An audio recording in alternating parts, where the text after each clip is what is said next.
What you focus on expands, right? So you focus on your business every day, your business is going to grow.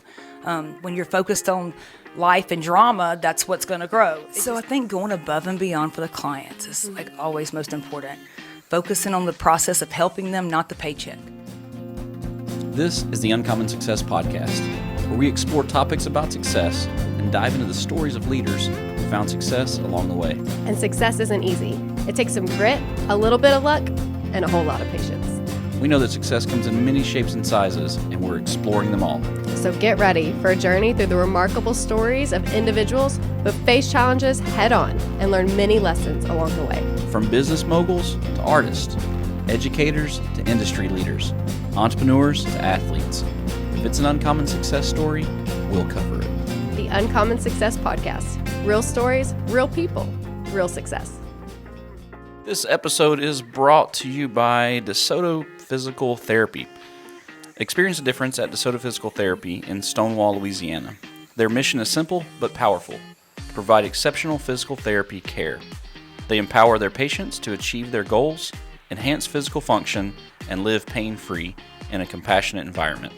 With nearly a decade of effectively serving the region, their evidence-based, functional approach sets them apart. Give them a call today at 318-775-9870 or check them out online at desotopt.com. Take the first step toward a healthier you, more active lifestyle with DeSoto Physical Therapy, where your well-being is their number one priority. Welcome to episode number 10 of the Uncommon Success Podcast. We made it to 10. We made it to 10, yes. Hello to our community. Welcome. Glad that you're here and tuning in today. And yes, you just heard that voice.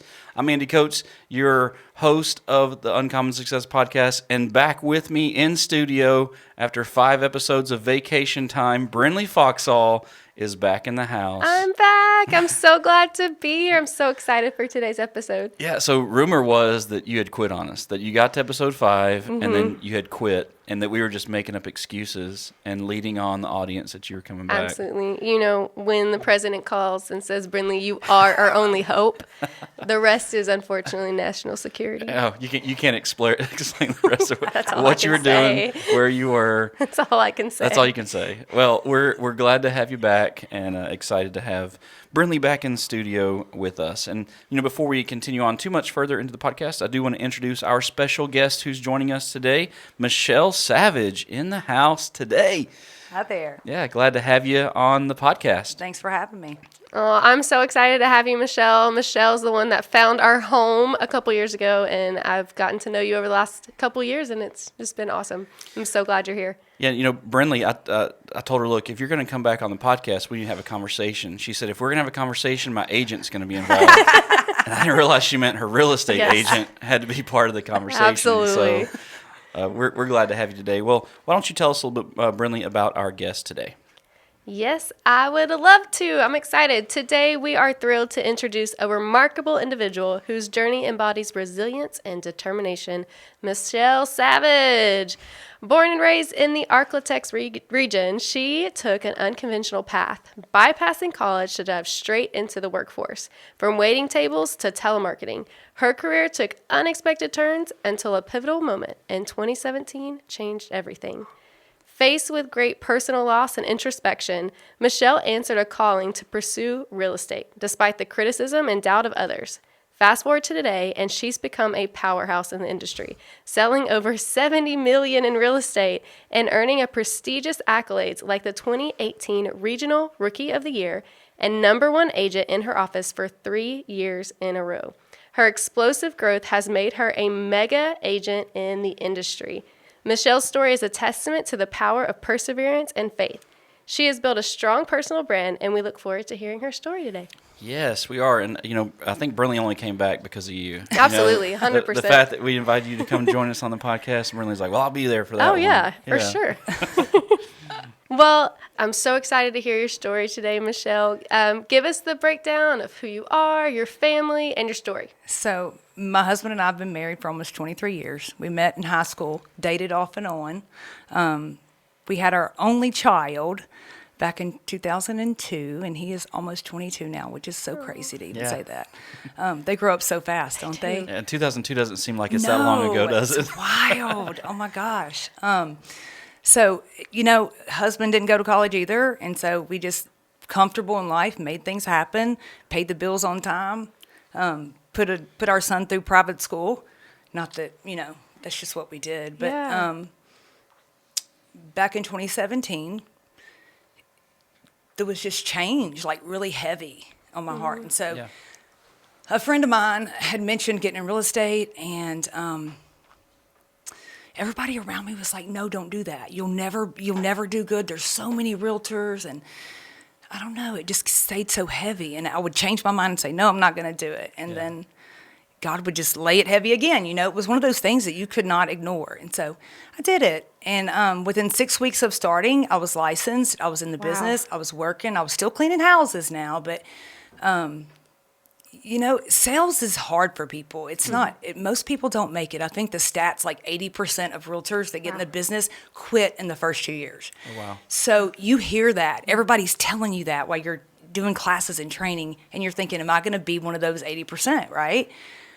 It didn't happen for me. I just kept going. 2017, I got in the business like August, late that year. So I've been in the business almost 7 years. Stayed with KW. That's where I've been since I've been in the business. We eat, sleep, and breathe real estate in our house. My son's a licensed realtor too. He got licensed last year, but he's young, and I think it's really hard for young people to get in and really do a good job. Husband flips houses. We have rentals. Literally at the dinner table, it's real estate. So that's what we talk about at night, and during the day too, if we talk. So everything revolves around real estate. Awesome. Love it. Thank you so much for sharing your story. And now we want to jump into some questions. This is episode 10, Building a Strong Personal Brand. And today we would love to hear your insight on this topic. Yeah, I love this topic of personal branding, and we're excited to jump into this conversation with you today. You've obviously, as we heard on your bio and just hearing your story, been very successful pretty quickly in this journey. And so we want to just kick this off into some discussion questions. So, Brinly, why don't you fire off the first question for us? I'm excited to get the first question in. All right. Let's begin with discussing what is personal branding. So what is it? Why is it important? So I think it's how we want people to see us, right? Mm-hmm. Perception is everything in this world, whether it's in sales or whatever business you're in, perception.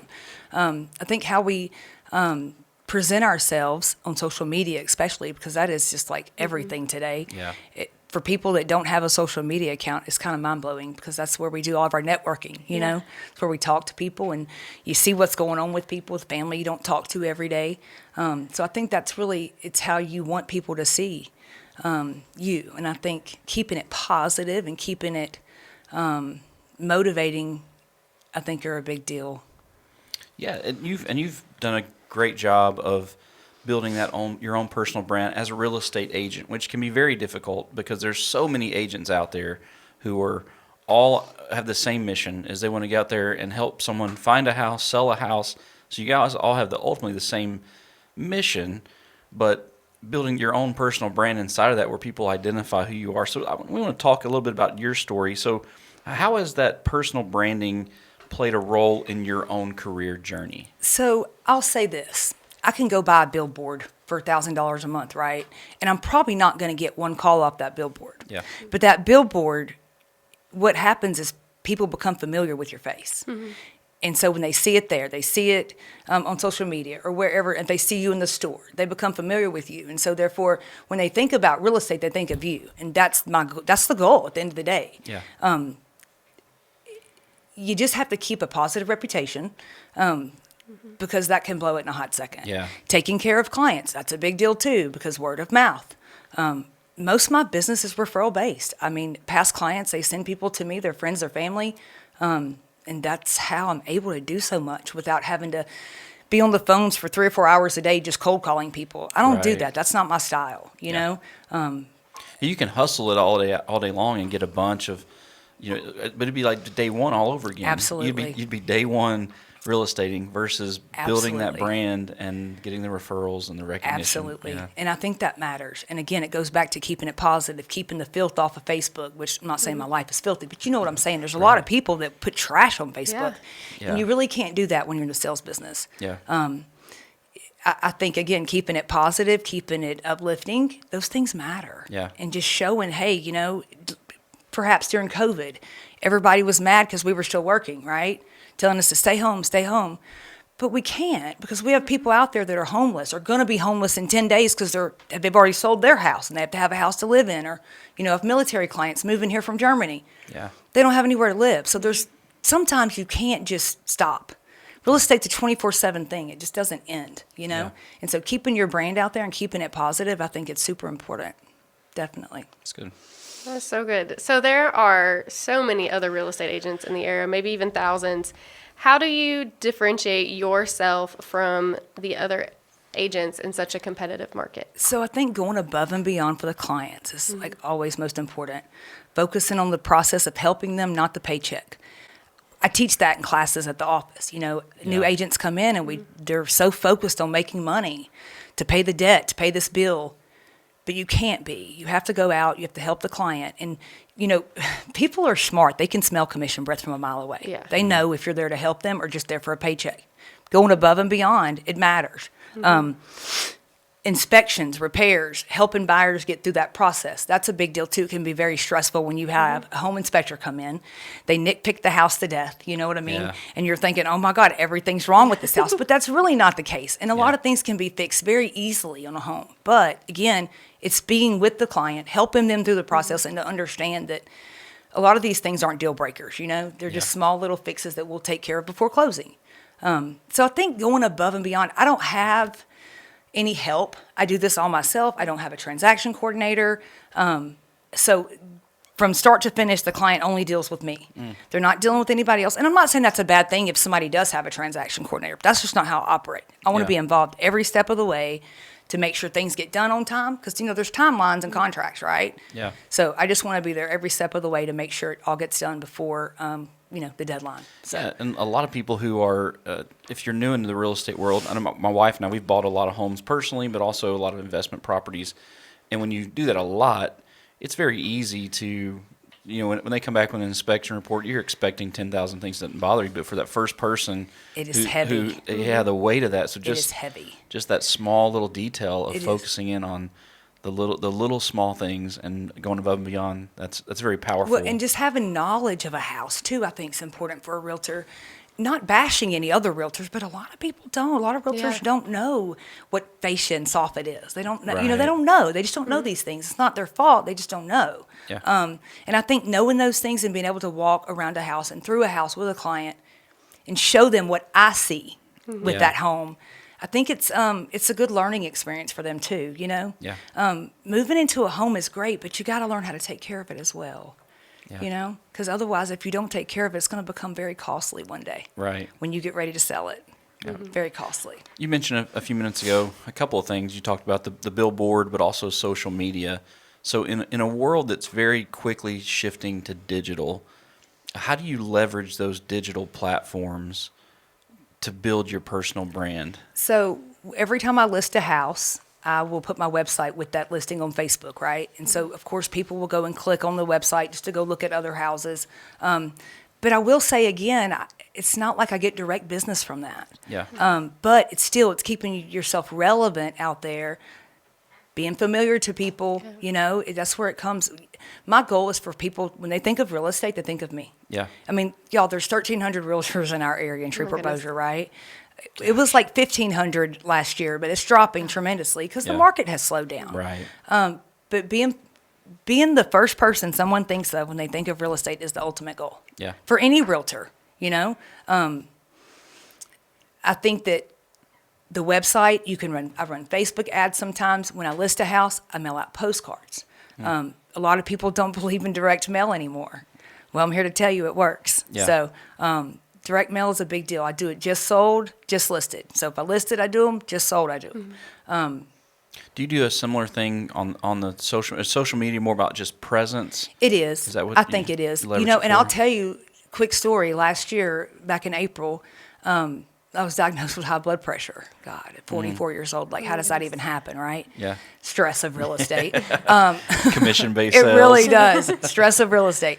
But I slowed down purposely because I thought, you know what, I've got to get my health together. This is most important, right? And when I did, I stopped posting on Facebook, and I saw my business do this.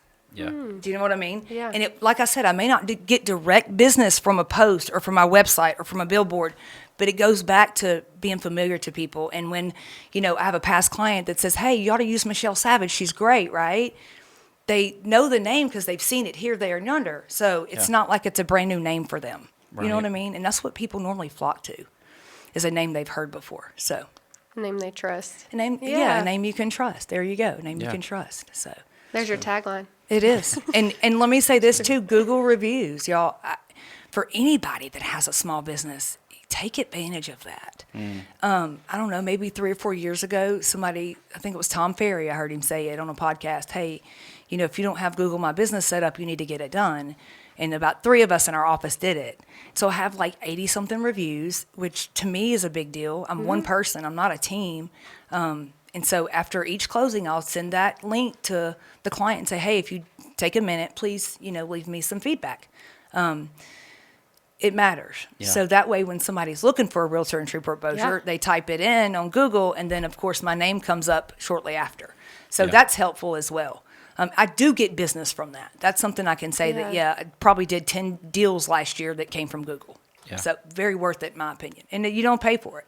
Yeah. It's a small Free thing. advertising. Yeah. Absolutely. It's a small thing, but I think it's consistency with that. It matters with Facebook, Instagram, which I don't do a lot of Instagram, but still, anywhere you can put your page, it needs to be done. Yeah, pick a platform, whatever world you want to be in. Absolutely. Just be very present in that. Exactly. And I think you can really have too many social media pages. But I think actually using your personal Facebook and your business Facebook, for me, that's worked well. I don't have a huge presence on Instagram, but, LinkedIn, I do post there too. Don't have a big following, but I still do it. Because, you got to grow it at some point, right? Yeah. See what works. Right. So, absolutely. That's so good. And shifting more to networking, how do you use networking to build your personal brand? So networking, y'all, that's more my style anyway. You get invited to a wedding, you go to the wedding. You get invited to a baby shower, you better show up at the baby shower. You have to put yourself out there. You get invited to a dinner with some friends that you've never met before, you go. You know what I mean? Yeah, because that's not a $1,000 billboard. That's just a showing up billboard. Absolutely, y'all. Yeah. And so lead generation, networking, and prospecting, those are the top 3 key ways we get business in real estate. And I think networking is, it's not for everybody, but if you're a people person like I am, it's what works. Yeah, especially in building a personal brand. That seems like that's a big aspect of it. It is. Open houses. Y'all, there's a 2% chance we are going to sell a house at an open house. 2%. It's very little. Yeah. And some sellers don't want you to hold their house open on Sunday. And I understand that. But we do that. That's a time to go meet new people that are coming in looking to buy a house, right? Yeah. Some are coming in looking to buy and sell. You just don't know. And so it's worth doing it. It's 2 hours, but yes, it takes away your whole Sunday. It feels like the whole Sunday's gone when you're done. But it's still worth doing it because that's part of networking. It's part of getting out of your comfort zone and holding a house open 2 hours on Sunday and letting people just walk through and take a look at it and talking to them and visiting with them, trying to get to know them, Yeah. That's what it's about at the end of the day for that one. Yeah, and transparency to our audience, we film on Sundays, and you probably just came from an open house. Always. Oh my Hey, I'm goodness. 7 days a week. Real estate never man. stops. Did you have one today? Mm-hmm. Oh, wow. Did one yesterday too. That's So, awesome. in building your own personal brand over the past, I guess now 7-8 years in real estate, you've been working toward building that. You've worked hard just to build your livelihood from that, but also building that brand where people do recognize your name. What have been some of maybe the challenges that you've faced over the years in building that brand? So, like I said a minute ago, it's when you slow down and you're not posting anything, And I will say this, I'm not great at this marketing thing. I'm really not. I should post more personal stuff than I do. I don't. We took a marketing class at KW, I don't know, a couple of years ago, and that's what he told us, at least 5 posts a day of personal life experiences. Yeah. Well, I don't do that. That's a lot. It is. I mean, I don't even post 5 times a day. I may post 2 or 3, but there's not 5. And Right. usually it's all real estate. It's not personal life experiences, And I understand why that would work and be helpful. I just don't do it. Yeah. I just don't do it, Right. So it's one of those things that I have not incorporated yet. So- but I think would be very helpful. I'm real curious on this one. Has the name Savage, last name Savage, has that helped you at all in your branding? Everybody has something to say about it. Yeah. I love it. It's great. I would want to think it does. Yeah. I don't know. It's hard to say. My wife and I, we flip houses, and sometimes we'll joke about. We had someone tell us one time we need our own little HGTV show called "It Only Takes Two Coats." And That's cool. I like that. Being able to leverage your name Yes, for something. yes. And the first time I heard Savage, I thought, man, what a great real It's a cool estate name to have. And one of my mentors. And play off it, Yep. One of my mentors, when I first started, she said, you need to hashtag everything, the real estate savages. Yeah. And so I did it for the longest time. And sometimes I just get so busy and in my own world, I'm not even thinking about doing it. But hashtags matter too. Just saying. They do. They matter. Yeah, it sounds like you need your own HGTV show where you guys are the real estate savages out there. A lot of people have told us that, but you know what my husband tells them? You know that show, can't think of their name, but they ended up getting a divorce after? Yeah. That would be us. We would be in divorce. It would be over. Yeah. Like, even with the flips now, I'll go in and start looking at stuff and go, wait a minute, why? I thought we were doing it this way. He's like, just get out and go sell a house. Oh, my Get out of my way. You know what I mean? Because I will go in there and start changing stuff in a hot minute. So I don't think it'd be good for us. Just tell me, really if we do this and that happens, I'm keeping Savage because I'm branding this thing. I'm telling you. That's awesome. Yeah. Can you take a moment to talk about consistency, especially in branding across various market channels, online and in person, and being in the real estate market, consistency, the market's low, the market's down. Can you just talk to us about the importance of that? We knew last year, early on in 2023, that the market was going to take a shift. We knew it was coming. And so, you have to prepare for those things. And again, I'm not the cold caller. I'm not the chaser. I'm just not that agent. But it was time to buckle down and start talking to people about selling real estate and asking for referrals. Yeah. I normally don't do it, but I did last year because I knew. We all knew it was coming, and now we're seeing the aftermath. Agents are dropping out of the business. It's just part of it. It's what happens. But staying consistent on social media matters. Staying consistent in your everyday work, open houses. I mean, look, I may not get a client off of an open house for a month, but there may be that one Sunday where I get 2 or 3. You know what I mean? So sometimes you might feel like you're wasting time doing those open houses, but you're really not. Again, it's networking and going to meet new people and building relationships with people that you've never met before. That's what it comes down to. And all those things have to be done all the time, or you just don't. Your business doesn't grow if you're not doing them. What you focus on expands, right? So you focus on your business every day, your business is going to grow. When you're focused on life and drama, that's what's going to grow. It just kind of boils down to that. So it's an everyday hustle, consistency of working every single day. And like I said, it's real estate never stops. So Those day in, day out, just being consistent at it, you keep working it. You may not see the result right now, but That's right. a lot of what your success seems to be in the moment is even in a down market because of your consistency through the good times. Exactly right. Now that's 100% the truth. Yeah. It really is. I mean, I did less business last year than I did in 2022. I mean, I still did 70 deals, so that's not like I'm not crying over that. You know what I Yeah. mean? But still, it did slow down some for me, and some of that was purposely. I needed the break. But yet, starting off, running in 2024, it's the more you work, the more you're going to see the fruits of the labor. Yeah. It normally, once you meet a client, it can take 3 to 6 months to close that deal. We don't get paid until the deal closes. That's just how it works, right? Right. But again, if you're not focused on the money, you're focused on helping people, the money just comes. This one drives me crazy because I've done social media off and on for like our churches and stuff, and the marketing trends constantly change. So in your world, same thing, marketing trends, They do. algorithms, all the things. How do you stay on top of just the marketing trends that matter? I think we for do you? have to remember, too, that just because someone's not liking your post doesn't mean they're not seeing it. I think that is a really big deal for people. People Yeah. get, they get all in their head about it. oh my God, only one person liked this post. But people are seeing the post, right? And that's what matters, I think. I try to tell other agents that too, and it's hard, I think, for them, especially being new. They think they're, going to annoy all their Facebook friends because they're constantly posting about real estate and houses, but it's not. Yeah. You know what I mean? Just because somebody doesn't like it doesn't mean people aren't seeing it. Right. And if somebody really is that bothered by it, they can just unfriend you. Yeah. It's not that serious, you know? I think about even my own personal friendships and stuff, or people who have their businesses, and I enjoy keeping track of what they're doing. And I may not like it. That's right. You may be in a hurry looking for something else, by scrolling. Liking it, I may not click like. Yes, I may like it. And yes. think, oh, that's awesome. They're doing that, and not click a button. Absolutely. But I'm seeing it. Absolutely. And that's where that consistency comes back in. It does. And so you can't just stop posting because of that. But you're right. The algorithms are always changing. Even when I boost an ad on Facebook, some will do better than others, and that's just part of it. But you just don't stop boosting them because that last ad did not do well. And again, I may not get a direct client from that ad, but it's about keeping your face out there for others to see. And then when they think of real estate, they think of me. You know? That kind of rhymed, didn't it? Yeah. This is a master class right here. Yeah, so just kind of a final question for you here as we've been spending some time just hearing from you, your perspective on this personal branding. What would maybe be some advice? We have listeners that come from all different walks of life.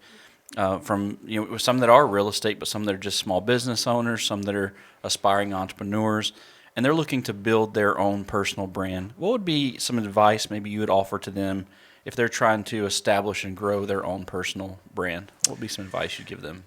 Just be consistent with it. I think that's the most important thing in any business. And taking good care of your clients. That's a big deal. You don't want to somebody has bad service, they go and tell 10 people about the bad service. Yeah. But when we get good service, we usually don't tell anybody, right? Yeah. So I think that keeping the service good in any business, and taking care of the clients come first, right? Back in the day when I used to wait tables, they'd always say customers come first. Customers always right, even when they're wrong. Yeah. Taking care of them and keeping the negativity.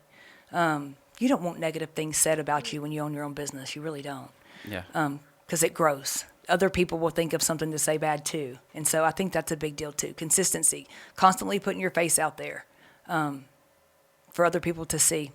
And being familiar. Kind of like Prep Cakes over here. How long has she been there? They've done so good to keep that place up. You know what I mean? And she's on Facebook, always posting their new stuff on. And I stop by there once a week and get treats. They're so good. Yeah. But same scenario, if you ask me. Yeah, I guess if you go through all the work to start creating a brand, a personal brand, and then you just kind of disappear, well, now you've lost all the work that you've We gone call in. that being a secret agent. And we tell people don't do that, but they do it anyway. Yeah.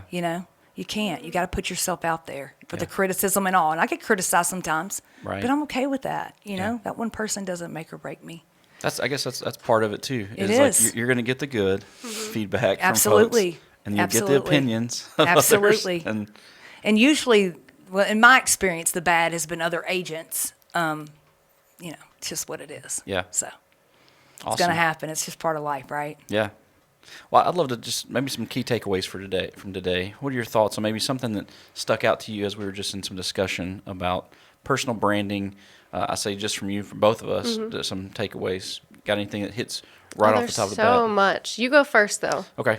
For me, I think the big factor that really stood out to me when it comes to having discussion around personal brand would be, like, yes, there's going to be good times and bad times, but me being present in it all makes the biggest difference. If I'm trying to build a brand, and one of the things I write books, and so I've put, I'll keep announcements out there of when I'm writing, when I'm releasing stuff, and like there's some days it's like, man, no one is even paying attention to what's going out there, but realizing, hey, they probably still see it. They do. But I'm just being present. Yep. I'm gonna keep showing up. Yep. Keep putting stuff Yep. out there, and eventually, that what you're putting in today isn't for today. It's for down the road. It is. So- Absolutely. It's so good. So he's been thinking about that for the last 20 minutes. So I needed like at least 5. But it's the truth, though. Yeah. It really is the truth. Yeah. But there's so many takeaways. But I think I love what you said. What you focus on grows. If you focus on your business, it grows. If you focus on all the nitpicky things in your life, it grows. And so if you focus on the positive, you focus on your business, it's going to grow. So I think that's such a great takeaway. And then I know we didn't really get to dig into this, but you kind of touched on it, that resiliency. Like to being able to, it takes a lot of guts to put yourself out there. It really takes a does. lot to put yourself out there when people aren't responding, when people are saying something negative, and if it's other agents, that's hard because that's like a peer thing. It is. So that sense of like resiliency and confidence, and I think those are some just really big takeaways and very inspiring. And I think it comes over time too, because I'll tell you, when I got in this business, I was not confident at all. My goal was to sell 4 houses that year to pay off a credit card debt. I mean, Yeah. I'm no different than anybody else. We all have some debt, right? But that was the goal, is to get in the business and pay off the $8,000 credit card debt. Maybe even sell my own house one day and not Yeah. have to pay a realtor, right? Like that, I'm serious, y'all. Like that was what was discussed. And the opposite happened. Like 47 houses my first year. It was insane, not normal. But that's what happened. And so Say it again. How many in your first year? 47. 47 houses. Now, I believe you. It's crazy. When we were going through and you were sending just some information to us, and it's gone up from there. Oh, just dry. Right. Yes. And then the next year was 57. The next year was 62. And then 87. Yeah. And then 84. And then last year I did 74. And that So- work ethic, that to me is another big takeaway because I think, Mom, you sold my parents' house. That was probably when you first started. You may not even remember this. I do. You do? Oh, I Okay. remember it like it was yesterday. And my mom said, she called me and she said, just give me, it was like 2 weeks or something. I will sell this for you. And I give did. me 2 weeks. And you did. Like, Yeah. my mom was so impressed. Yeah. She was blown away. I did. And- 2 and I- weeks it was under contract. Yeah. Yeah. That comes back to, I think, the consistency you put in, the And time. you have to believe you can do it too. Yeah. If you're in the back of your mind going, there's no way I can sell that house in 2 weeks. Well, then you're not going to, you know, it's just not going to happen. So, but yeah, your mom's good people, you know, and your dad. That's good. Yes. Well, what we'd like to do now is we go into what we call our rapid fire questions. So we want to throw some questions your way. Just get your 30 to 45 second response on those questions, and just hear from you a little bit on these. So Brinly, why don't you start off with our first rapid fire question? I love kicking off the rapid fire. Oh boy. What do you love about the current season of your life right now? I think just the peace in all of it, you know. We love what we do. We're enjoying flipping these houses, and I love selling real estate. Just there's a peace about it. You know what I mean? Everything just seems good right now. You know, I mean, I know it can change in a hot second, but Yeah. you get where I'm coming from. Yeah. Just have a good peace about it. That's really good, especially coming out of a difficult, kind of even still in some difficult season We of are. real estate. We absolutely are. So the fact that there's still that peace. There is. That's I mean, great. you know, I just feel like what's going to happen is going to happen. I just have to keep working hard. You know, that's all I can do. Yeah. But it will pick up. I think we get these interest rates down just a hair this year. I think it picks up tremendously. Yeah. Because everybody's waiting. They are. I have a lot of friends that are on the back burner waiting, you know, just waiting to see if they go down enough. So, Yeah. which if you think about it, y'all, these are not high rates. Yeah. Historically, they're not. They're not. They're not bad. We just have been. What are they at right spoiled. now? They're at like mid sixes. Yeah. I mean, my Okay, parents yeah. had like 15% in the 80s, Yeah. right? Yeah. So, of course, they weren't buying $300,000 houses either. They were No. buying $80,000 houses. So Right. that makes a big difference. But Yeah. they're still not that bad. Yeah. But all hope is that we'll get them down some this year. I think we get them in the fives. Yeah. I think the market's going to go crazy again. Yeah. So, Yeah, because that was 2022 when we bought. yep, it was. And I think I'm serious, if we get them back in the fives, we still have historically low inventory. I mean, the inventory's low. We get them back in the fives, and it's going to be all over again. Multiple offers, houses selling in an hour, you know, that kind of fun. Do you wish know? that you would have started earlier in real estate? I or do. Are you grateful for the? I do, and here's what I tell people. Yeah. Man, if I'd have been in this business when I was 21, I'd be retired today. But you know what, though? After watching my son get in the business at 21, there's no way. It's hard Yeah. for young people to do this. You know, more young people have to be told what to do, how to do it. You know, this business is hard for young people, in my opinion. Yeah. You know? Got to learn a little bit You from do. in life, You and do. then maybe jump. Common in. sense is such a big deal in this business. I think reading the room, you know, Yeah. being able to read a client, what they're thinking, how they're feeling about a house that you're walking into. Common sense is important in this business for sure. Yeah. getting that life experience under It your belt is. helps. It absolutely is. Yeah. I think it matters for sure. That's so good. When you think about inspiration or role models, who's somebody that maybe you look up to? That's a hard one too. That is a hard one. We're giving you all the hard ones today. No time to think. God, that's a hard one. Role models. So we have a lady that built pretty much from the ground up this KW office here. She's amazing. She is down south now in Mandeville, working there. But when I tell you that her demeanor, her motivation, everything about her, I would not be the agent I am today without her. I mean, there's no doubt in my mind. You know what I mean? Yeah. Just the mindset. You have to take a real big mindset shift when you get in this business if you want to make it. And she played a huge role in that for me. Just it's really hard to explain it. Her presence is known, and in a good way. It's not in a bad way. It's in a great way. Motivation. And, if you have an issue, I'd go sit on her couch and she'd talk me through it, just about not accusing somebody of doing something until we know the whole story, just the whole 9 yards, and it really will change your mindset to get to know that lady. She's special. What do you think the biggest mindset change is that she taught you? Oh my gosh, girl. You change the way you look at things, and the things you look at will change. Oh, You say that's that good. enough, and you feel it. You know what I mean? I know I sound crazy, but I'm serious. You say it enough. And it took me a long time to really get it. You change the way you look at things, and the things you look at change. It goes back to focusing on the negative good. parts of our life. Do you know what I mean? It goes back to that. And it depends on how you look at something. You have to change the way you look at it. Otherwise, you're going to be stressed and aggravated and, living in all that fury, and you don't have to. Yeah, if you look at the good, You then do. you'll see You the really good do. at something. Yeah, Look at the bad, absolutely. you'll see it through the bad. Absolutely, Yeah. absolutely. So, having affirmations in your life is great. I didn't grow up around people saying, what you focus on expands. And, I didn't grow up around that, y'all. My parents worked hard. We went to church on Wednesday night and on Sunday morning, and, that was just that. At night, when I had to do homework, I did it on my own. We got our butt tore up when we needed it. I grew up in that kind of atmosphere. Not to say that was a bad thing. I'm not saying that at all. I'm saying I was never around people growing up that were motivated and wanted to push you harder and try to get you to a better place in life. I watched my parents struggle my whole life, There was a time they didn't even have a car. The neighbors took us to school. Oilfield went down. I'm sure everybody's heard the story, right?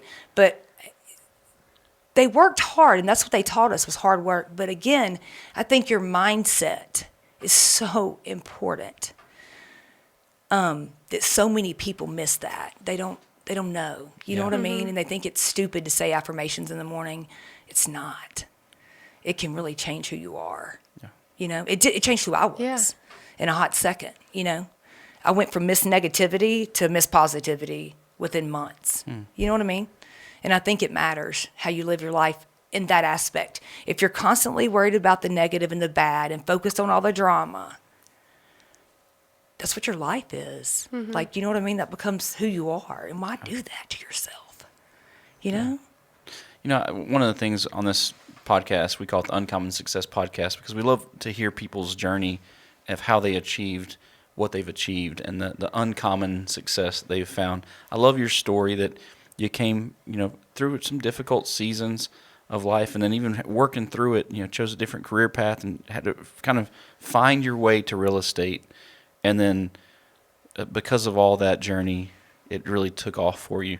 What are some of the success stories for you that mean the most? That you've achieved, that you've accomplished, that just really, that mean the most to you?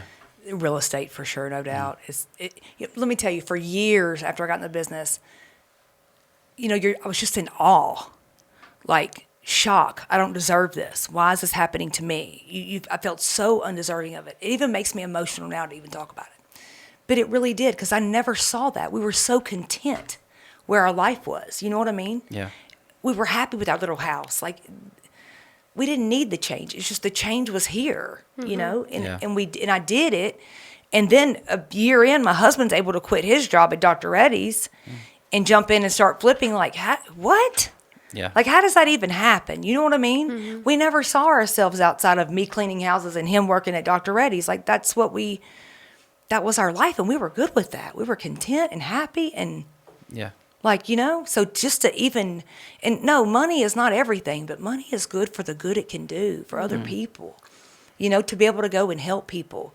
I have a friend that's been going through really hard times, and I knew she was stressing, and she needed some money, and I was able to help her. Right. In the past, I was not able to help people. Right. And to be able to do that, it's a really good feeling. Yeah. I love what you It's said a there. really good feeling. Finding that you found you had contentment before. We were the so content. financial blessings came, but now that those are there, you're able to now pour that out and help other that's people. like, I never saw myself being able to do that. Yeah. You know what I mean? I never even dreamed we'd be able to do that. But to be able to, it feels good. Yeah. It's a great feeling. Yeah. So good. Okay, so all of this, what would you say is next for you? Like if you had to pick that goal in the distance, that next mountain, what do you say is like, man, this is where I want to go next? Can't tell you. Can't tell us. It's a secret. It's national security. I'm kidding. No, I don't know. But, there's been some things on my mind and on my heart, but I just, I'm weighing the odds. But it's real estate, so we're not going far. Yeah. You know what I mean? So just debating on if it's the right thing to do or not. So Yeah. Got some stuff in the works. got to feel good about it. If I tell my buyers and my sellers, if it does not feel good, do not buy this house. If you have an inkling that it is not going to work out, do not buy it. And I feel the same way about the choices we make. If it doesn't feel good, don't do it. So. Awesome. Well, I appreciate your time today. This has been an excellent episode that we've had today, and we appreciate you sharing. I'm glad y'all invited me. Yes. Thank you so much, Michelle, for being here today. Thank you so for having excited. me. So glad you were here. And it was an amazing episode. And we want to go ahead and thank our sponsor for today, DeSoto Physical Therapy. Yeah, and hey, Michelle's going to stick around for a few minutes and have a little bonus discussion with our Patreon members here in just a moment. If you're not part of the Patreon, we encourage you to join us for our Inner Circle. It's a great opportunity just to get some behind-the-scenes discussion with our guest as they stick around for a few minutes. It's $7 a month. You can go to patreon.com/The Uncommon Success Podcast. It's the Cool Kids Club. The Cool Kids Club. Yes. Yes. Join the Cool Kids Club. And you can also follow us on all of our platforms. If you don't like one platform, we're on the other. So you can join us on Apple, Spotify, and YouTube. You can watch or listen, all of the great things. You can also follow us on social media, where you can find us on Facebook, Instagram, and TikTok. And if you go find us on social or any of the other platforms, please like, share, subscribe, and review. That helps us out so much and gets amazing messages like today out to more people. And we would love for you to leave comments because we just love to hear about you. So please leave some comments. Especially with Brinly back today. Encourage you to leave some comments that she's back. And all you had these rumors that she wasn't coming. Maybe they should leave comments on where I've been. Yeah, people. Like, what's the rumor? Yeah, well, a lot of it was blaming us, thinking that we just got rid of you or something. And you said, we made it past 4 episodes and then we were done with you. But now we're at 10, and because I'm at number 10, I can take credit for 10 whole episodes. Yeah, you miss half of them, and you're going to take credit for the whole thing. I got you, Brendan. Well, we do want to say thank you to our special guest, Michelle Savage, for joining us today. So thank you for being here. Join us next week as we discuss finding motivation. Yes, I may have to hold off on finding motivation. I won't be here next week.